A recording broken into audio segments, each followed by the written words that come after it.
Então, novamente eu fechei o vídeo. Então eu vou fazer uma contextualização aqui do que eu havia realizado. Paramos aqui no somatório das forças, então eu coloquei todas as forças referentes aqui ao nosso diagrama. Nós vemos que dessas forças não é possível resolver nenhuma equação. Nós temos aqui 1, 2, 3, 4, 5, 6, 7 incógnitas, né? Aqui eu tenho x, y e z, por isso não é possível multiplicar e somar nenhuma delas. Posso até fazer para eliminar t, mas vou continuar com 4. Então não há o que ser feito aqui. E antes de seguir, nós montamos os vetores referentes ao produto vetorial que nós vamos utilizar nos momentos. Mais importante aqui, o mais fundamental é que nós não vamos usar um momento tradicional. Não vamos só calcular o momento igual a zero em torno de E, mas em torno da linha EA. Por que isso? São muitas incógnitas e a equação de somatório de forças não nos deu nenhuma solução. Talvez, se nós escolhermos o ponto E ou o ponto A, que tem o maior número de incógnitas, isso não vai nos dar uma resolução, porque nós vamos obter, no final, uma equação com 4 incógnitas. Talvez separando as equações em 3 seja algo útil. Mas nós já sabemos aqui da letra A que é um problema estaticamente indeterminado. Então isso pode ser bastante complexo e talvez até não resolutivo em função disso. A partir disso, eu escolhi calcular esses momentos em torno de EA, da linha EA. E nós vemos isso através do conceito lá do capítulo 4.2, que tinha uma definição de momento sobre uma linha, momento de uma força sobre uma linha, no caso aqui a linha é A, onde nós temos que o momento ele vai ser sobre essa linha. Então eu estou calculando momentos sobre essa linha. De uma outra forma, seria o momento de uma força que atua com a sua componente sobre a linha EA. Quando nós fazemos isso, é muito fácil perceber que a linha EA, inclusive, cuidado aqui, né? Eu desenhei aqui embaixo, mas a linha EA é essa.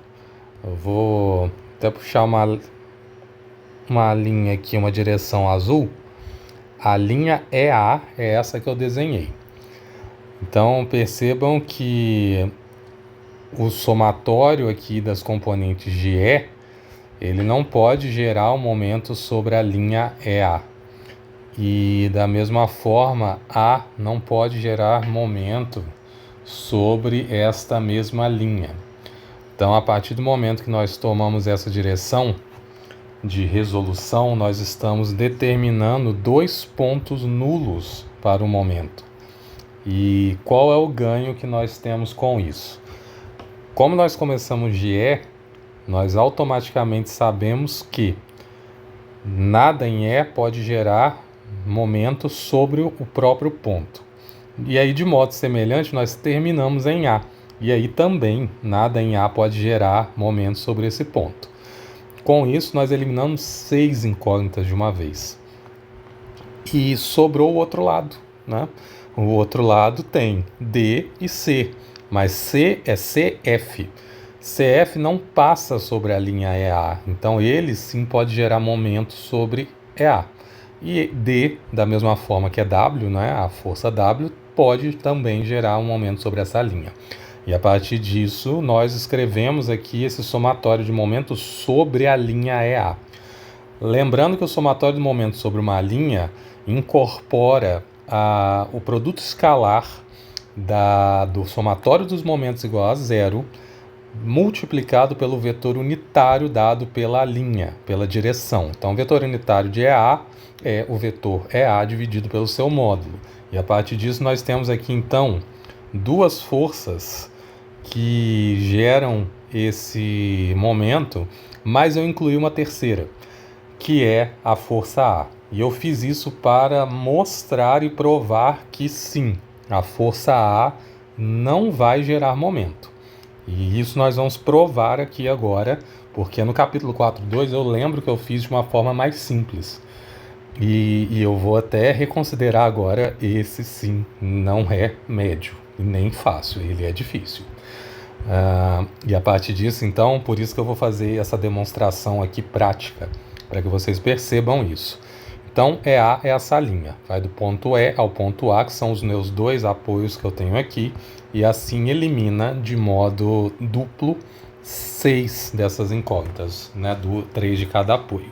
E aí eu escrevi o seguinte, a partir do ponto E, eu quero calcular o momento que W gera, então vetor D, vetorial W. Depois que TCF gera, vetor EC, vetorial TCF. Vetor EC, vetorial TCF. E depois o próprio vetor EA vezes as forças em A vetorial. Então, vetor EA, vetorial força A. E, como nós estamos sobre uma linha, nós vamos fazer o produto escalar de tudo isso pelo vetor unitário EA. E a partir daqui, percebam que nós vamos ter um vetor unitário, né, do mesmo, ou melhor, um produto escalar do produto vetorial de EA por A. Isso por si só não quer dizer que ele vai se anular, tá? Ainda, pelo menos. Então, o que eu fiz? Eu fiz em duas partes. Na primeira, nós calculamos todos os produtos vetoriais. Então, é D por W, é C por C, TCF e é A por A.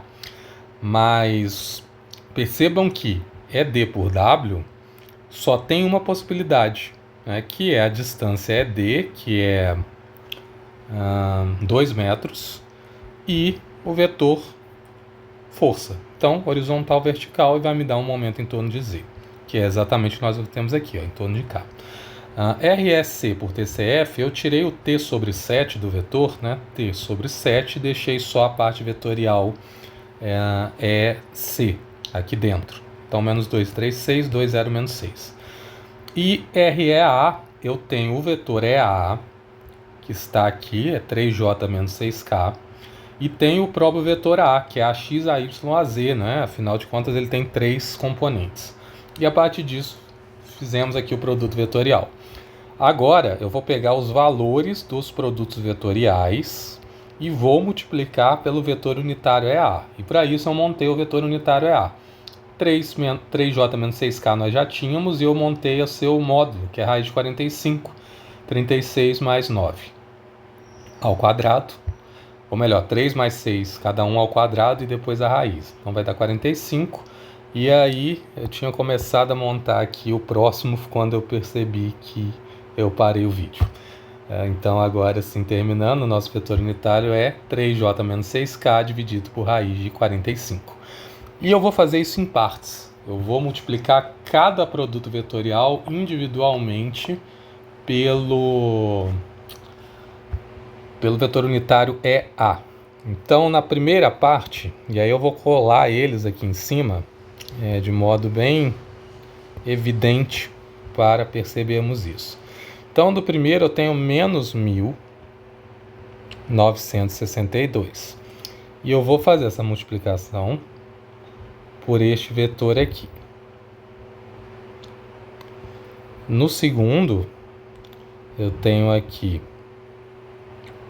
o RSC, e isso é um somatório contínuo, tá? Não se esqueçam disso. Do mesmo jeito que eu escrevi aqui, né, teria que ser um somatório contínuo. Agora, então, eu tenho aqui... Eu tinha ficado com menos 12 mais 12. Então, eles se anulam em J, e eu tenho 18i vezes mais 6K, mas tem o T sobre 7 do lado de fora, né? Então, eu tenho T sobre 7 vezes 18i mais 6K, e vezes o nosso vetor unitário, que eu vou colocar ele aqui na frente assim, para ele ficar bem destacado. Eita.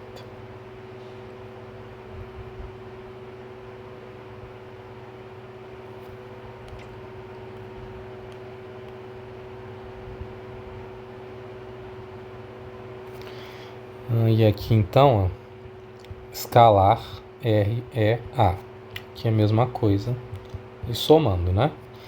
Então, escalar REA e o próximo, né? Então, vou copiar esse vetor aqui, jogar ele aqui na frente. Lembrando sempre que eu tenho um produto aqui que é escalar. E agora fazendo o último, talvez o último não caiba, né? Vou colocar o último mais embaixo. Eu acho que ele não cabe aqui.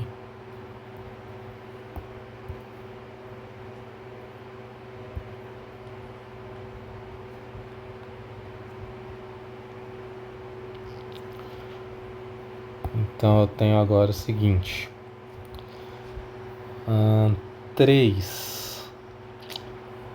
6AYI mais 3AZI. Então 6AYI mais 6AZ. Não, troquei aqui AZ.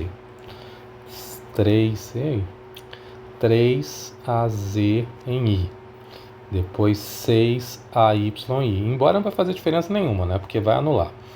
Depois menos 6AX em J. E é melhor fazer embaixo isso. Ele não vai caber aqui, claramente. Vou colocar aqui um mais.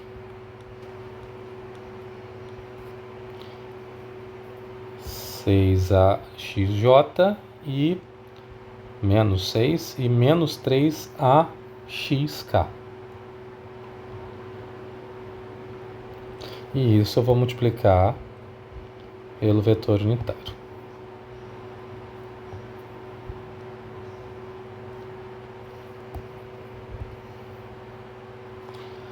E ainda, isso tudo precisa ser igual a zero.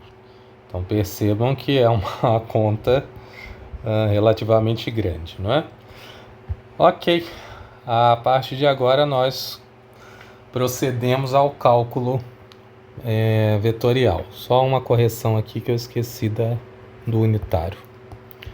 O unitário é K. E aí lembrando, o produto escalar nos dá um valor escalar. A partir disso, nós devemos eliminar, entre aspas, os unitários. E eu vou traçar alguns lembretes. K dá zero, ou melhor, K não, J dá zero. Agora, aqui, o I dá zero e o J dá zero, porque eu só tenho um valor em K, então eu não posso obter nada diferente disso. E agora que é interessante, eu vou ampliar isso aqui para a gente ver o seguinte. Eu tenho 3 de azul, 3AZI mais 6AYI vezes nada. Então isso dá zero.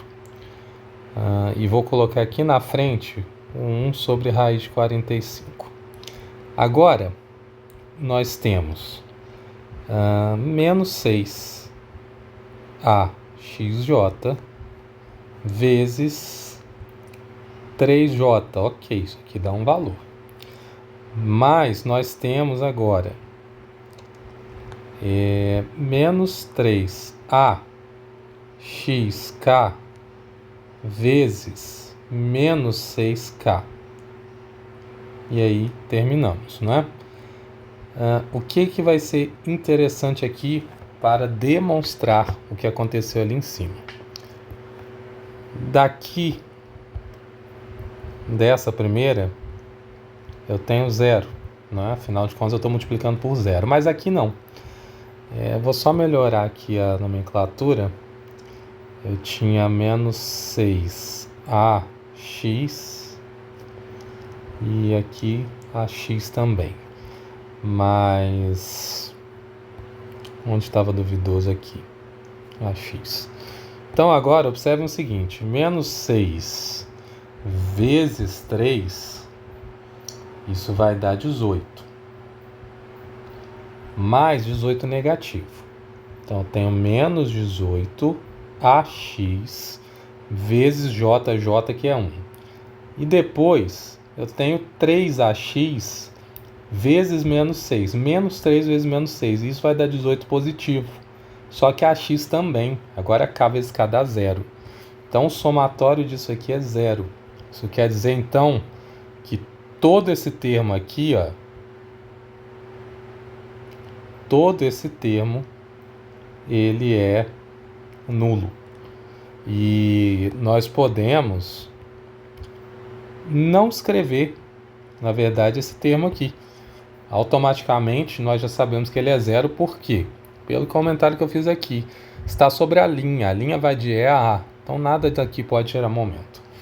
Mas eu queria provar isso para vocês, para que vocês tenham essa certeza na hora de utilizar essa propriedade. Então, utilizá-la com segurança, porque às vezes não é fácil perceber isso. Então, agora nós já vimos como funciona. A partir disso, então, só completando a informação aqui em cima, né? Isso tudo aqui precisa ser igual a 0. O que sobrou? Basicamente agora, o que sobrou? Nós temos o menos 6, ou melhor, menos 1962 vezes menos 6. Isso tudo dividido pela raiz de 45. Depois, nós temos aqui menos 6 vezes 6 vezes t dividido por 7. E vezes raiz de 45. E é isso, né? O resto todo foi eliminado. Então, ok, isso daqui é igual a 0. E aí, automaticamente, nós vemos que a raiz de 45 nós podemos tirar, né? Se eu multiplicar os dois lados por raiz de 45, e aí eu fico só com o 6 vezes 1962, que vai ser positivo, e vou dividir ele por 36. E depois multiplicar por 7. Como está bem extenso essa situação, eu vou escrever ela aqui. Então, 6 vezes 1962 dá positivo o resultado. Eu passo para o outro lado negativo, mas eu vou dividir por um valor negativo. Então, no fim das contas, fica positivo de novo. Então, eu vou colocar os sinais, né? Menos 36 e vou multiplicar por 7. E aí, fazendo tudo isso, nós vamos finalmente obter o valor de t. E esse t, ele vai ser 2.289 newtons. Complexo esse. Realmente não é simples. Então, observem o seguinte. Eu posso pegar aquele t, substituir aqui agora. Só que vai ser difícil ainda obter algum resultado, né? E podem observar que a pergunta, ele só queria saber do t. Ele não perguntou as outras, porque é um problema estaticamente indeterminado. Então, ok, encerramos aqui. E, finalmente, o nosso auge é o 142, que, para nós, está no capítulo de projetos. Ele é o 5.100. Então, o texto traz algumas informações importantes e ele faz duas perguntas. Ele diz o seguinte: a haste OABC é apoiada por uma junta esférica em O. Essa questão de junta esférica quer dizer que ele vai ter 3 reações e ele não resiste a um momento. Então, essa é a questão da junta esférica. Se ele não fosse uma junta esférica, ele poderia ser simplesmente apoiado ou engastado. E aí a situação muda um pouco. Mas vale a pena a gente dar uma volta aqui rapidinho aqui em cima e olhar as figuras, né? Então a junta esférica, foi até que eu escrevi, ela é essa situação aqui. Na superfície rugosa, ou áspera, ou com atrito, eu posso considerar a mesma coisa. Aqui eu tenho a superfície sem atrito, lisa, e aí essas situações são bastante comuns para nós. Então, continuando, e isso é importante, tá? Porque aí eu determino que eu tenho 3 reações aqui, uma em cada eixo. Ele diz que o cabo EABF, ele passa por pequenas guias sem atrito em A e B. E isso também é importante, porque a uma primeira vista nós temos 3 cabos, mas na verdade são 2. Esse cabo aqui é um só. Diminui uma incógnita, tá? Percebam o quanto que isso é importante. E por um segundo cabo em C, que suporta uma força T1. Então eu tenho o cabo aí em C também. Cuja linha de ação está direcionada para D, como mostrar na figura, né? As distâncias entre os pontos O e A e B e C são iguais. Percebam que ele não dá essas distâncias, mas ele fala que elas são iguais. Então, o ponto C vai ser importante para determinar isso. E aí na letra A, se T1 é igual a 0, descreva qualitativamente a posição de equilíbrio da haste.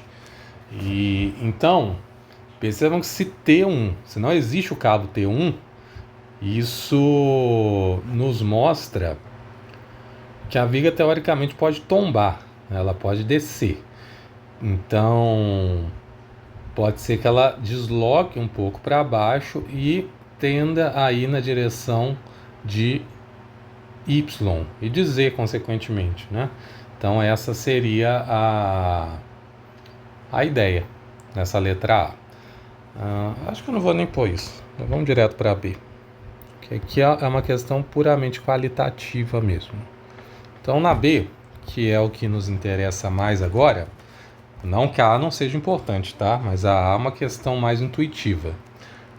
Então, nós temos aqui, para a posição de equilíbrio estático mostrada, determine o valor de T1 e a força T2 suportada pelo cabo EABF.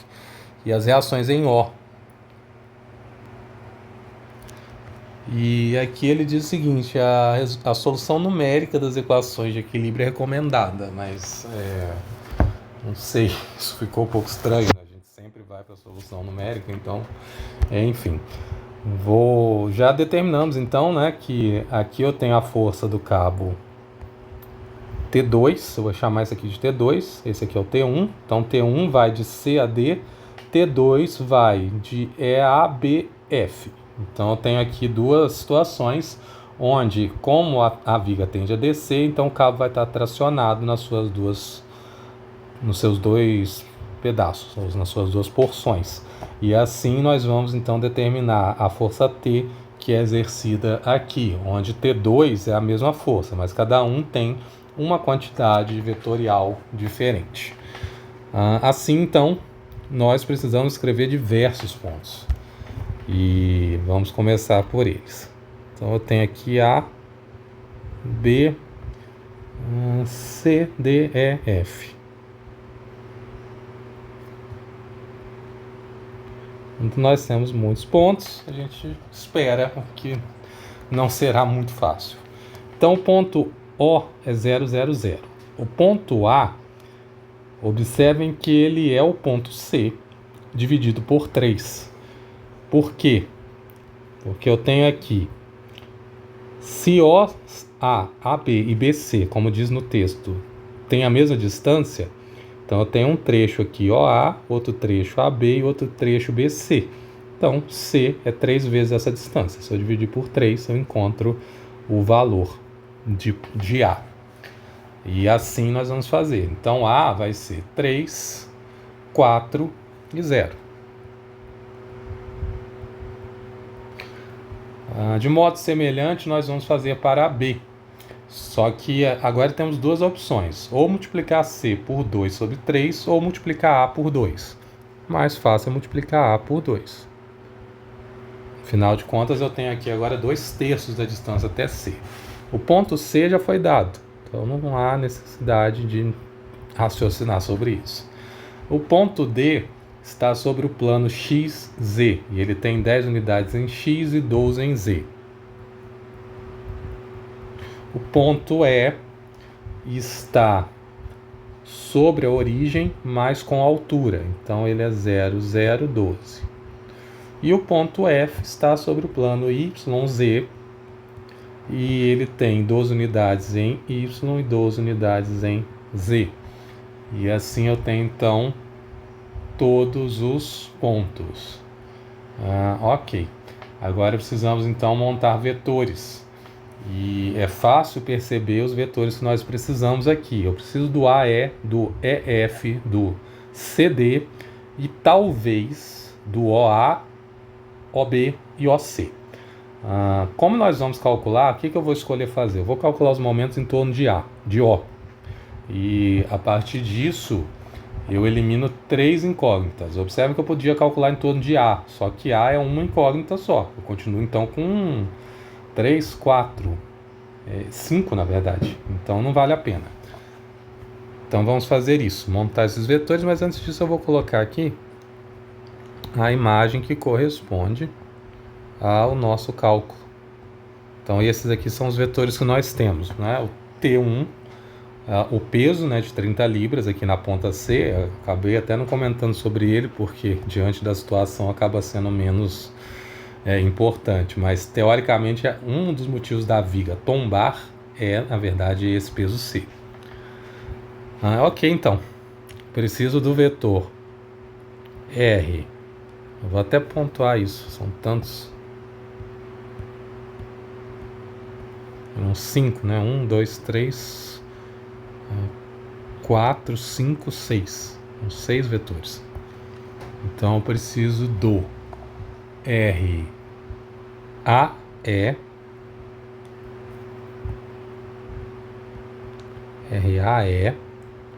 do R B F, do R O A, do R O B, do ROC e do RCD.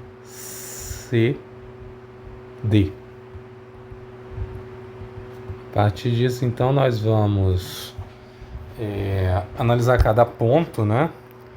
E fazer a subtração, né?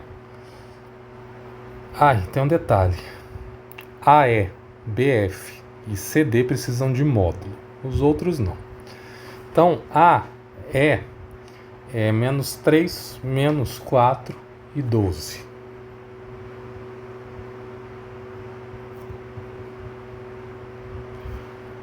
BE vai ser menos 6, menos 8 e 12.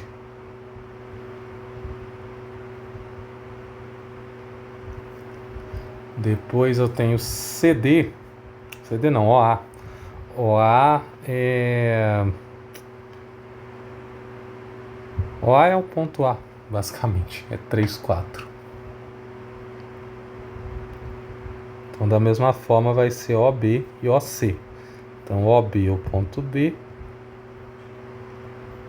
e OC é o ponto C.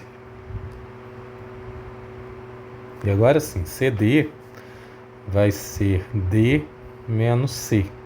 Então, eu tenho 1 menos 12 e 12.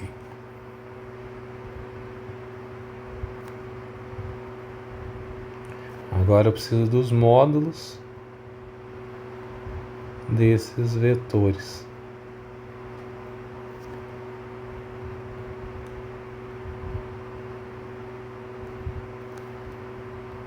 Então,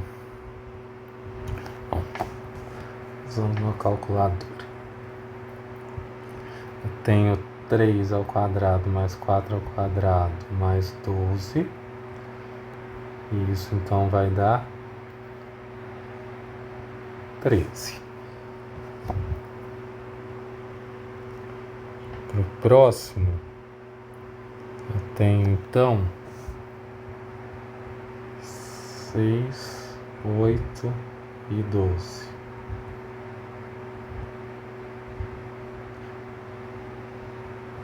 E aí eu tenho 14.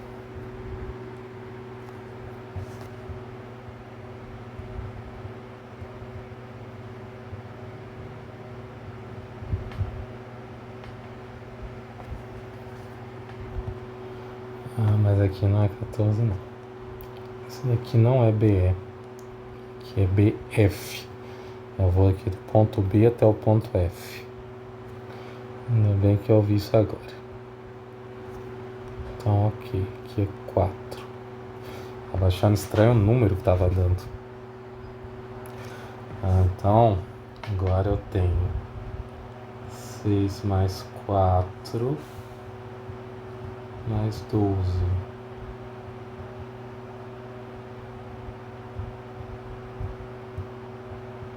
Isso dá 14. Ok, e o último, tem 2 ao quadrado vezes 2 mais 1. Na verdade, 17. Então, com todos esses vetores, nós podemos agora escrever as forças T. Então, eu tenho T1 e T2, só que T2 pode ser uma nomenclatura confusa aqui. T1 eu posso até chamar de T1, agora T2 eu não posso chamar de T2, porque eu tenho 2. Então, nós vamos fazer o seguinte. Eu vou chamar aqui T1 de T CD, que está em função de T1. T2, eu tenho dois T2. Eu tenho o T2 que é o TAE, está em função de T2, mas eu também tenho o T2 que é o TBF. E ele também está em função de T2. Agora então, o vetor CD é esse aqui.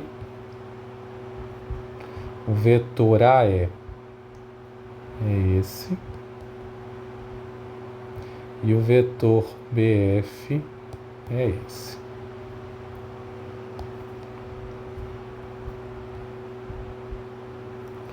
Então, CD módulo 17, AE tem módulo 13 e BF tem módulo 14. Então, esses são os 3 vetores que nós precisamos aqui. A partir disso, nós podemos calcular o momento. Poderíamos começar pelo somatório também, mas enfim. Então, momentos que eu tenho aqui são muitos, na verdade, né? E aí, vamos lá. Eu tenho o momento de T2, o momento de T2, o momento de T1 e o momento de C. São 4. Sabendo que C tem 2 forças sobre esse ponto, tá? Eu posso somar essas forças, talvez seja mais fácil. A partir disso, então, nós vamos ter o seguinte. Eu tenho o vetor R, OA, vetorial, T, AE. Depois eu tenho o vetor OB, vetorial, T, BF. Depois eu tenho o vetor OC, vetorial, e aqui eu posso usar a propriedade para somar W com T1, que é o TCD. Isso precisa ser igual a 0. Então precisamos fazer todos esses produtos vetoriais. Na verdade são 4. Isso vai dar um trabalho. Ok, pausei para já colocar esse resultado aqui, porque demora muito ficar escrevendo isso e deixa o vídeo mais longo. Então tá aqui o resultado. E agora nós vamos separar, né, por I, J e K. Então nós temos o somatório dos momentos agora em relação ao ponto O igual a 0, mas por coordenada. Então eu tenho aqui x, y e z. Então nós temos agora o seguinte. Em x eu tenho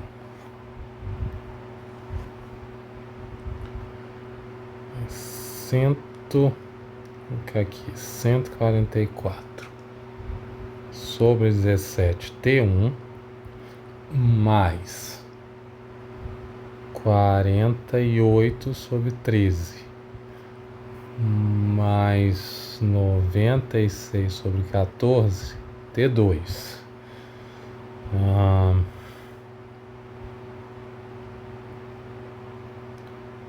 Mais que eu tenho, T1 já foi, 360. É isso, 360 igual a 0. Agora eu tenho T2, ou melhor, tenho J, e aí em J eu tenho menos 36 sobre 17, não.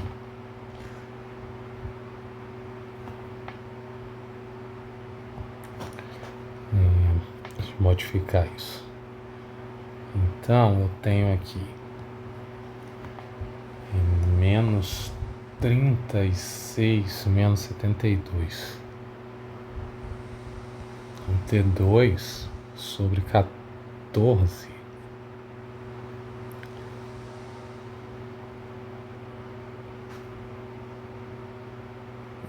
Na verdade vamos fazer diferente. Vou colocar assim, menos 36 sobre 13 menos 72 sobre 14 aí vezes T2. Ok. Além disso, eu tenho T1. T1 aqui, 108. Menos 108 sobre 17 T1. E ainda tenho 270. Agora Z, nós temos, aqui vai dar 0.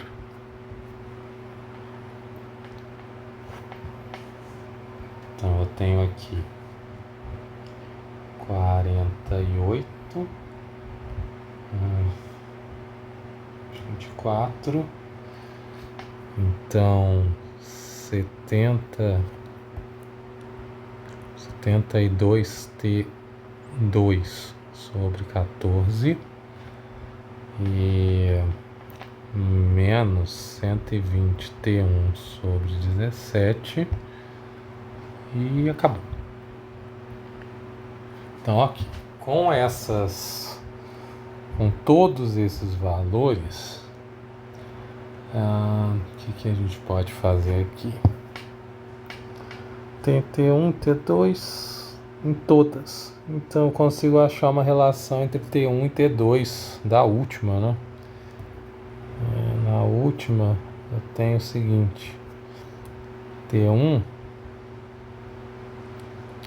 passando T1 para o outro lado, ele fica positivo. Ele é igual a 17 vezes 72 vezes T2 dividido por 14 vezes 120. Então agora, se eu substituir na primeira, a gente acha o valor de T2. Deixa eu ver se tem alguma mais simples. Eu não tenho. Todas são iguais.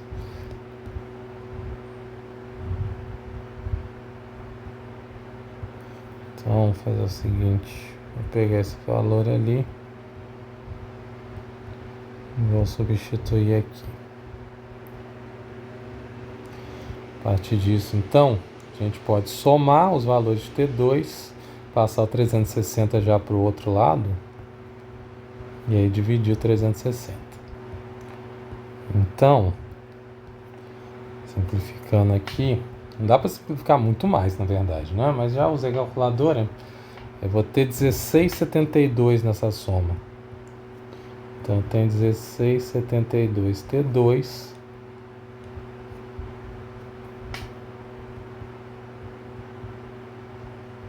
igual a 360. A partir disso a gente obtém T2 igual a 21,5. em libras.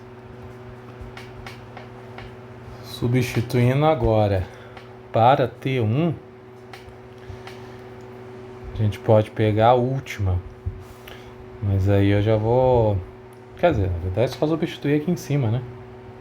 Não precisa pegar nenhuma, já está basicamente resolvido. Então, fazendo aqui essa conta agora, fazer assim, vamos ver esse valor aqui, e aí então T1 vai ser 15,7.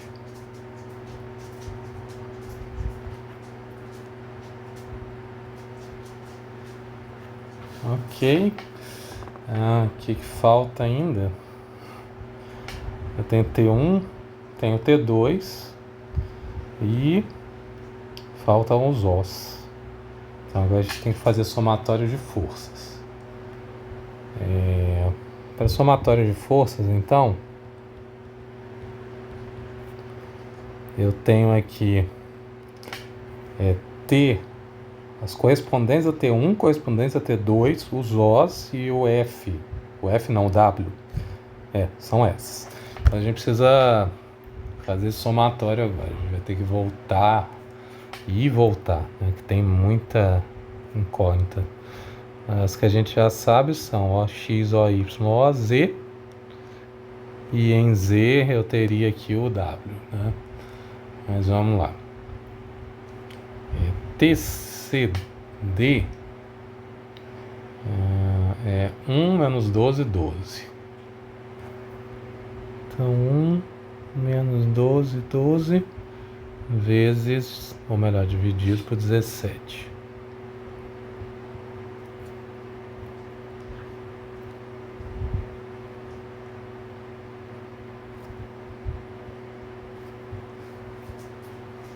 T1. Depois eu tenho TAE menos 3 menos 4, 12.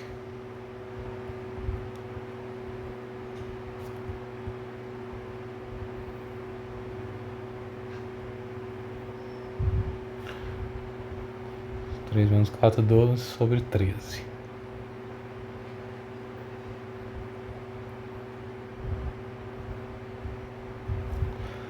Aí eu tenho agora o TBF, menos 6, 4, 12.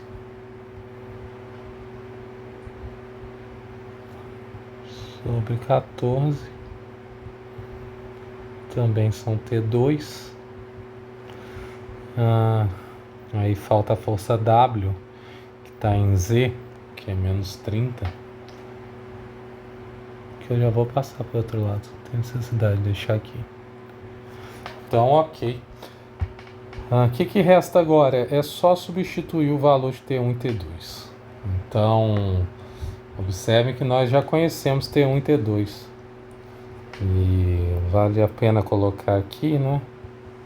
T1 é 15,7 e T2 é 21,5. E aí é só substituir. Substituindo então, eu vou colocar aqui já direto os resultados. Só vou fazer as contas aqui, mas não vou escrever isso tudo não. Então, 15,7 dividido por 17 menos 3 vezes 21,5 dividido por 13 e menos 6 vezes 21,5 dividido por 14, a gente vai ter menos 13,3. Passando para o outro lado, então, eu tenho aqui 13,3 libras para OX.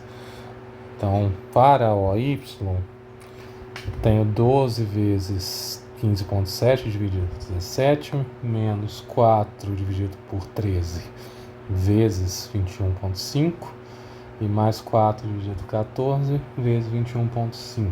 E isso vai dar então 11,5 libra-força. E o último, tenho 12 sobre 13 mais 12 sobre 14 e vezes 21,5. mais 12 sobre 17 vezes 15,7. Então passo para o outro lado, ele vai ficar negativo, menos 19,4 libra-força. Ok, finalmente acabamos o capítulo 5. Esse daqui não foi tão intenso, na verdade. Um pouquinho trabalhoso, muita coisa. Nosso maior desafio aqui foi esse, sem dúvida nenhuma. Esse foi o mais difícil. Então estudem, logo continuamos o nosso capítulo 6, análise estrutural.